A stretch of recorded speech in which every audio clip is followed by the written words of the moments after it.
following is an Outdoor Channel original production. A father and son ride deep into the backcountry. The terrain of the road was pretty rough, lots of rocks sticking out. Dad! Suddenly, their world is literally turned upside down. It is going to either crush me or kill me. Go to Uncle George's. Now, a 10-year-old boy must overcome incredible odds to save his dad's life. I was terrified. I didn't think I could do it. It's an epic struggle for both father and son as they fight to survive. In the wild, when things go bad, they go bad fast. Without warning, your life can hang by a thread.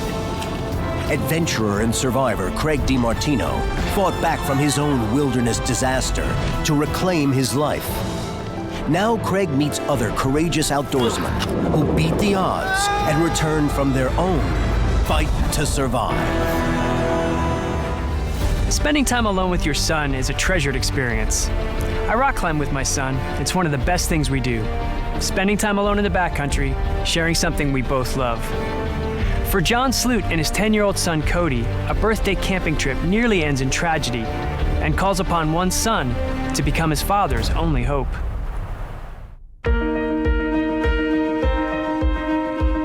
John Sloot of Castlegar, British Columbia, has loved the great outdoors ever since he can remember. I've always been an outdoors person. My father has taken me out since I was a little boy, and I do the same now with my 3 sons.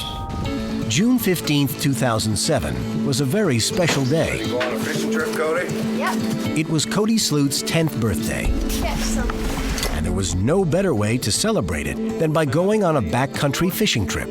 Their destination was Cinnamon Lake. Me and my dad went fishing a lot. Get there before nightfall and get set up. He was teaching me how to fly fish.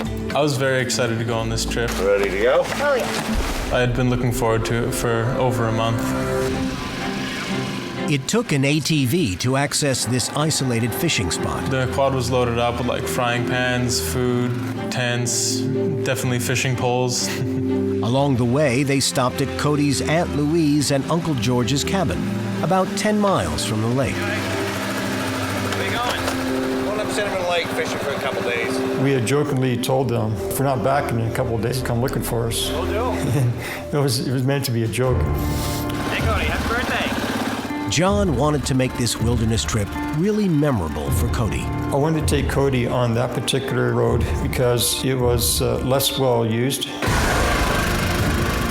and it had some scenic points along the way. Maybe we'll see some wildlife while we're going along. We had never been that way before. I thought it'd be more interesting than speeding down a gravel road. The trail eventually narrowed, but that didn't stop them from forging ahead. The terrain of the road was pretty rough, lots of rocks sticking out. We'll have to cut this tree so we can get by. And we had to stop once and use the hatchet to chop down a small tree that was blocking the path.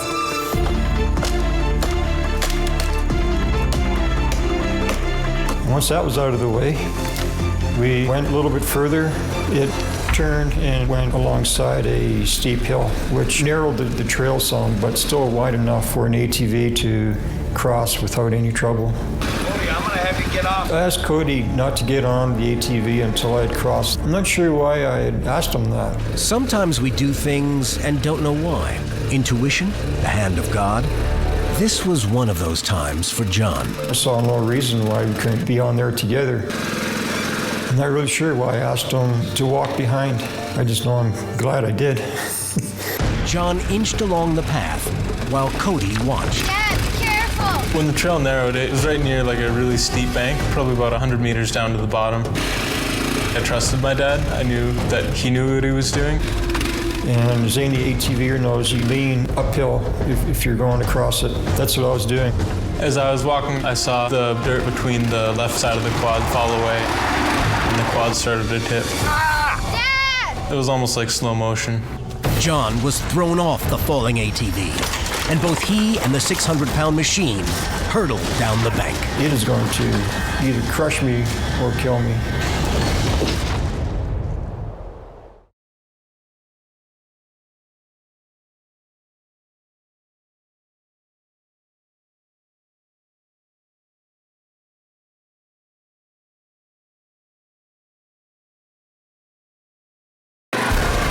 John Sloot was on a backcountry adventure with his young son, Cody, Get off. when suddenly their fishing trip turned into a nightmare.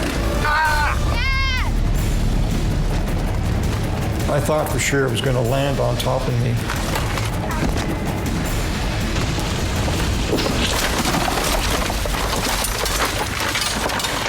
And then all of a sudden, the noise had stopped. Cody, I'm gonna have you get off. John, for whatever reason, had told Cody not to join him on the ATV while he crossed the narrow path.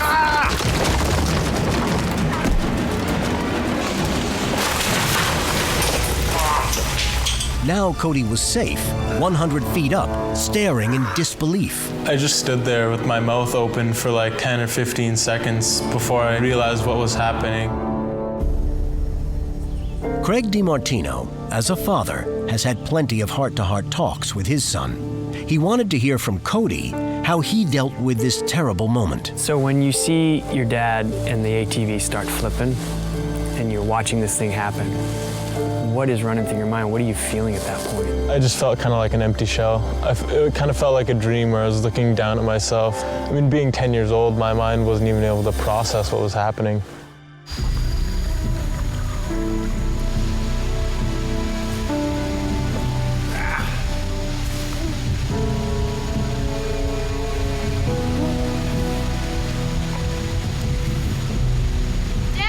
I can hear Cody up the hill from me. Dad, are you okay? Cody, I'm all right. I told him I was fine. I was thinking that I was extremely lucky that it just bounced right over top of me. But when I tried to sit up, then I really felt the pain in my right calf. It was excruciating. I realized it did land on me, but I was alive. Dad, are you okay? Yeah, I'm all right. Though John was seriously hurt, his thoughts were for Cody. The ATV flips, you're on the ground, you know you're hurt, but now you're also thinking, I got Cody with me. I was pretty concerned for Cody. You know, he's only just a little 10-year-old boy, and I wanted to make it as less traumatic for him as I could. And if that meant me taking on extra pain or extra trauma for myself, I would do it. Got ourselves quite a mess here, Cody. He didn't seem to be injured. He seemed to be a little bit sore, but nothing serious. I'll be all right. Once he kind of regained his wits, he was telling me mostly that it would be okay. John and Cody assessed their situation. The two of us looked uphill and downhill at all the debris. Everything was spread all over. You want to take that backpack down, Cody? And we'll pack up a few things. Sure. I told Cody, we got to start gathering some of this stuff up, but only the stuff we really need.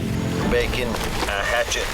I got as much food as I could, mostly like Pop-Tarts and bacon, and I found our steaks. The ATV was destroyed, and they were miles from any possible help. Walking out looked like their only option. My leg was hurting quite bad. Are you okay? Yeah, I'll be all right. My calf was swollen, and it was rock hard. I couldn't move my right arm. I couldn't move my fingers, my elbow, my shoulder. It was just hanging there. I was quite sure I wouldn't make it too far. Cody, I think we're going to have to hike our way out of here. I had not just myself to get out of there, but I had a boy to get out of there as well. You scared? A little. It'll be all right. I would deal with the pain. We'll find our way. I got to do whatever it takes. If I lose it, I'll lose it. If it gets amputated or becomes so painful that I can't stand to be on it, I would go as far as I could. I got to get out, and no one's coming.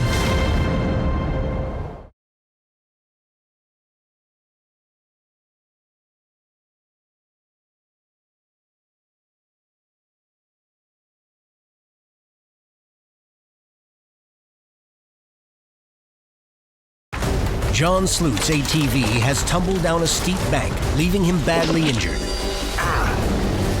Now he has to figure out how he and his 10-year-old son can walk 6 miles out of the wilderness. Maybe we should say a prayer before we leave to help us through our journey. I think that'd be a good idea. All right. They took a momentary break from prepping and called on a trusted source of strength. I guess I have to be honest, I was feeling somewhat scared that I wouldn't be able to do what I could for Cody. Dear Lord, give us the strength and wisdom to get us through this journey. We said a prayer Please that guide us and protect us. we'll be able to find a way to get out of here.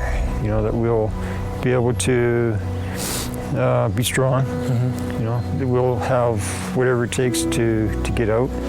Get us back to our family and friends. Guide us along the way. Amen. And afterwards, I felt a wave of assurance. It certainly won't be easy, Right. but that we would eventually get some help. There was little choice in the direction they would go. I knew there was no way I could walk up that hill. I wanted to get to this one intersection where two forestry roads came together, and it was about a 5-kilometer walk. The hike to the road was extremely rough. We were climbing over and under just a ton of fallen trees and over branches and bushes. Being 10 years old, I still saw my dad as sort of a superhero. I figured he was okay. Are you okay? Yeah, I'll be all right. John was in excruciating pain, but he did his best to keep Cody's spirits up. I was walking with a pretty good limp, and I couldn't hide it, but I could hide the pain from Cody. As we were hiking, my dad probably said to me that it would be okay about 200 times. I'll be all right. I had to stop every couple hundred feet or so and just take a quick rest. Are you okay? Yeah, I'll be all right. Normally, it would probably take maybe 45 minutes to walk that 5 kilometers, but it took us 4 hours to walk that. As darkness approached, they came across a construction site. There was a trailer there parked off to the side, marked with a sign that said, "Danger, There's a door. explosives." The door to it was locked. They decided this is where they would spend the night. We had one sleeping bag between the two of us. Cody was exhausted. He was asleep right away. I did not sleep at all. My leg was getting worse and worse as far as pain goes. I just laid there tossing and turning and squirming in pain. At daybreak, John struggled to gather wood and start a fire so he could cook them some breakfast. I got a small fire going, and I had a small stick that I wrapped some strips of bacon around. And Cody woke up because he could smell the fire. Morning, you hungry? Yeah. And he saw that I was cooking bacon over the flames with nothing more than a stick. He thought I was pretty cool. Wanna try? John knew they must get moving again, but his condition had deteriorated through the night. The pain was a lot more excruciating than the day before. I didn't think I would make it much further, You all set there, Cody? Yeah. if anywhere at all. You know, that particular road, you might not see anybody on it for a week, maybe even 2 weeks. I wasn't prepared to sit there that long. At this point, I was very scared, but I figured that, he knew best and that he would keep me safe. I had a responsibility to take care of my son, and I had to get some help. It was too far to send Cody on his own. Not that he can get lost, but it was just the distance. Every step for John was now an act of painful desperation. I was not right thinking the pain would subside. It stayed there. And Cody could see it. He could see it then in my face that it was hurting a lot. You gotta stop, Cody. Give me a little break.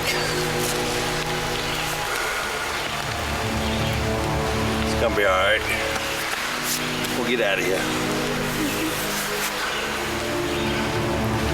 You ready to go?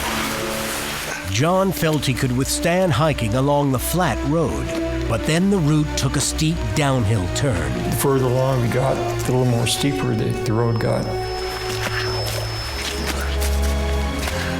And came to one point where that was it. I just could not go any further. I can't do it. Now John faced an excruciating decision. I had started thinking, I might have to send Cody on his own. I really don't want to. Certainly there were bears in the area. We could see bear scat on the road. There's black bears and there's grizzly bears. Some wolves around and there's coyotes. Those are things I did not want them to come across. That and just being alone, still several kilometers away from where we needed to be. And I was thinking about all the possibilities of, didn't want to worry about the bad things. You're gonna have to go. No, I can't. I told him that I couldn't do it, but he just looked at me and he said, You have to go to Uncle George, to his place. And he looked me in the eyes and he just told me that I needed to get back to the cabin and that I needed to get help. And tell him what happened and come on up and get me. I'm too scared. You can do it, Cody.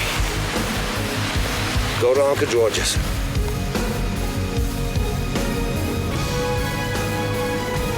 I was just losing my mind. I was absolutely terrified. I didn't think I could do it.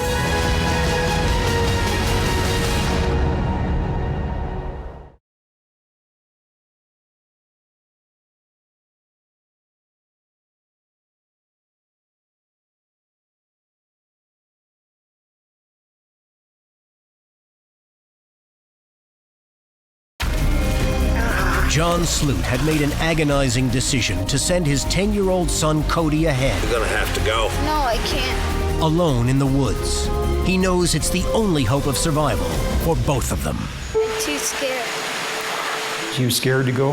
You can do it, Cody. I wanted to give him some reassurance. Yeah, I'm gonna give you my knife. You can do it. Go to Uncle George's. I think that did make a difference to him. I got some security now. Go get Uncle George. So off he went. I was terrified for both him and me. I didn't think I was able to get help. He had worry more for me than for himself.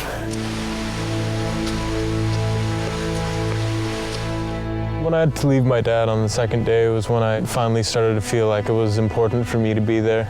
Because before then I felt pretty useless. I kind of felt like any 10-year-old would, like this is my dad, he's gonna protect me. Mm-hmm. But at that point, the responsibility had shifted from him protecting me to me protecting him. Not too far into his solo journey, the wild offered up its first terror. I kicked a rock into the bushes and then I heard a noise, probably just the rock, but at the time I wasn't really thinking. And that kind of freaked me out, so I took the pocket knife out. I flipped the blade up and was holding it around me.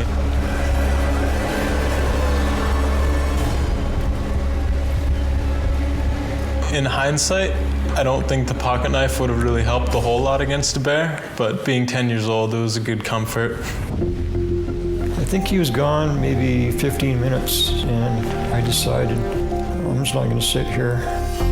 So even if I went 100 yards, I'll try it. While I was walking, I could see his footprints. Sometimes they were, spaced close together, so I knew he was walking. Other places, I could see him further apart, and I knew he was running. It gave me some peace of mind that, okay, he's running. I don't think I made it another half a kilometer before I had to call it quits again. After many fearful hours, Cody reached his uncle's cabin. I ran up to the door and started pounding on it. Uncle George! When he finally came to the door, I was just rambling on and on. Dad's hurt. He's been in an ATV accident. What? He got the urgency of it. I'll be back. John's hurt. We went and started driving towards my dad.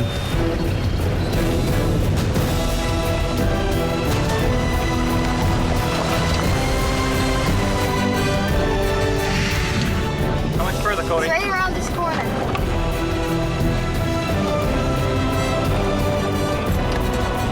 There he is.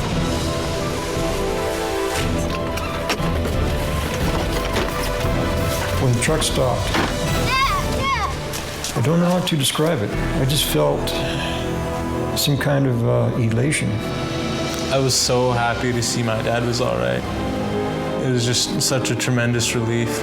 Where you hurt, John? It hurt my arm in the leg. Cody and his uncle helped John into the truck. So they took me back to his cabin and told me, just don't get out, just sit where you are.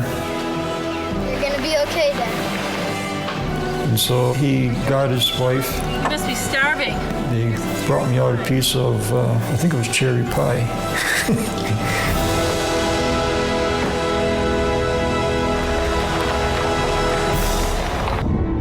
Emergency surgery saved John's foot from amputation.